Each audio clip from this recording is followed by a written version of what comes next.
तो इधर झारखंड में कांग्रेस ने 3 लोकसभा क्षेत्र पर उम्मीदवारों की घोषणा कर दी है। आपको बता दें कि लोहरदगा से सुखदेव भगत, हजारीबाग से जयप्रकाश पटेल और खूंटी से कालीचरण मुंडा को कांग्रेस ने चुनावी मैदान में उतारा है। अधिक जानकारी के लिए हमारी सहयोगी करिश्मा जुड़ी हुई है। करिश्मा, कांग्रेस ने 3 लोकसभा क्षेत्र पर उम्मीदवारों की घोषणा कर दी है। लोहरदगा से सुखदेव भगत है, हजारीबाग से जेपी पटेल और खूंटी से कालीचरण मुंडा, क्या कुछ कहना चाहेंगी?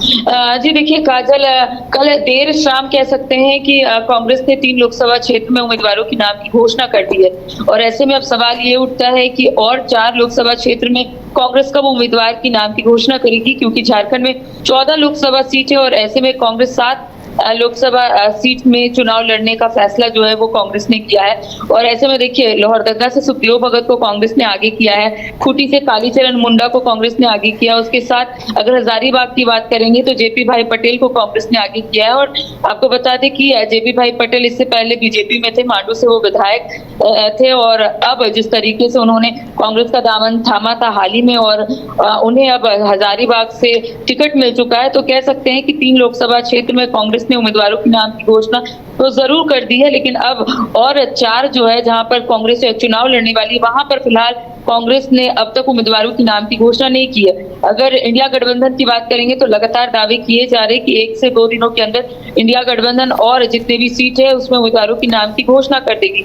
तो कह सकते हैं कि आने वाले समय में और 4 लोकसभा क्षेत्र में कांग्रेस जरूर उम्मीदवारों के नाम की घोषणा कर देगी। देखिए लगातार कांग्रेस के तमाम नेताओं का यही कहना है कि तमाम खाका जो है वो तैयार हो गया, मंथन और विचार कर लिए गए हैं, आने वाले समय में उम्मीदवारों की नाम की घोषणा कर देगी।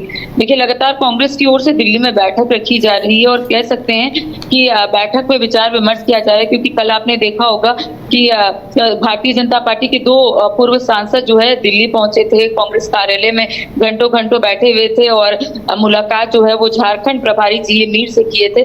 आपने देखा होगा कि कल जिस तरीके से 2 पूर्व सांसद पहुंचे थे, तो कह सकते हैं कि ये भी कयास लगाए जा रहे हैं कि आने वाले समय में 2 पूर्व सांसद जो भारतीय जनता पार्टी में वो रह चुके हैं और ऐसे में कहा जा रहा है कि आने वाले समय में कांग्रेस का दामन वो थाम सकते हैं। तो कह सकते हैं कि एक रविंद्र पांडे का नाम जो है वो सामने आ रहा है, तो आने वाले समय में ये कह सकते हैं कि कांग्रेस का वो दामन थाम सकते हैं और शायद धनबाद से उन्हें टिकट मिल सकता है। तो देखने वाली बात होगी काजल कि आखिर किस तरीके से कांग्रेस जो है तमाम चीजों को देखेगी और आखिर कब इंडिया गठबंधन की ओर से उम्मीदवारों की नाम की घोषणा होगी। अब सभी की नजर टिकी हुई है, सभी की निगाहें टिकी हुई है कि आखिर कब कांग्रेस की ओर से और 4 लोकसभा क्षेत्रों में उम्मीदवारों की नाम की घोषणा होगी। अगर इंडिया गठबंधन की बात करेंगे तो लगातार ये कहा जा रहा है कि अब 1 से 2 दिनों के अंदर उम्मीदवारों की नाम की घोषणा भी हो जाएगी। जी करिश्मा, बिल्कुल कांग्रेस ने काफी समय लिया उम्मीदवारों की घोषणा करने में। कहा जा रहा था कि लगातार पेच फंस रहे कांग्रेस में। अभी भी 4 लोकसभा सीट है जहां पर कांग्रेस ने प्रत्याशियों के नाम की घोषणा नहीं की है, तो पेच कहां फंस रहा है कांग्रेस का? जी देखिए अभी चतरा और पलामू में लगातार पेच फंसता हुआ नजर आ रहा है, क्योंकि वहां पर या फिर आरजेडी चुनाव लड़ेगी या फिर कांग्रेस, एक सीट दोनों के पाले में है। लेकिन अगर आरजेडी की बात करेंगे काजल, तो लगातार आरजेडी दावा कर रही है कि पलामू और चतरा यानी कि 2 सीट पर आरजेडी चुनाव लड़ेगी। बिहार में आपने देखा होगा कि कांग्रेस और राजद में जो मतभेद देखने को मिल रहा है सीट शेयरिंग को लेकर या फिर प्रत्याशी को लेकर, और वही झारखंड में भी देखने को मिल रहा है। झारखंड में लगातार राजद जो है 2 सीट पर चुनाव लड़ने का दावा कर रही है और ऐसे में अगर कांग्रेस की बात करेंगे तो कांग्रेस की ओर से यही कहना है कि कांग्रेस पलामू से चुनाव लड़ना चाहती है। और आपने देखा होगा कि कयासों का बाजार फिलहाल गर्म है। ये कहा जा रहा है कि भारतीय जनता पार्टी के नेता प्रभात भुइयां शायद कांग्रेस का दामन थाम सकते हैं और पलामू से उन्हें टिकट मिलेगा। हालांकि आपने देखा, माफ कीजिएगा, चतरा से उन्हें टिकट मिलेगा।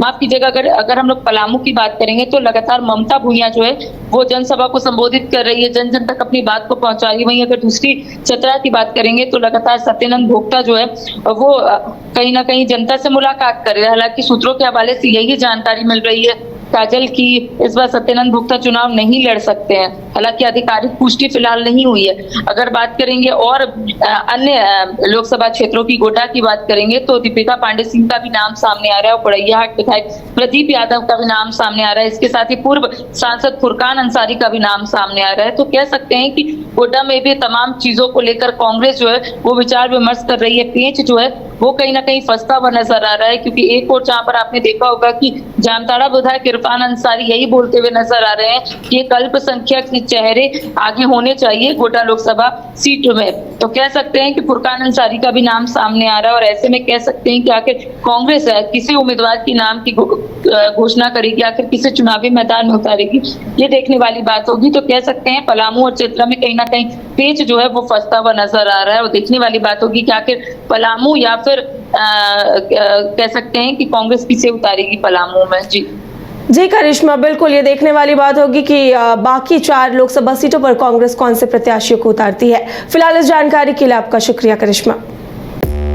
5 राज्य, 61 शहर, 150 प्रोजेक्ट और एक वास्तु विहार। नई सोच, नया घर। बनाए रखिए अपना प्यार, सेवा में है वास्तु विहार।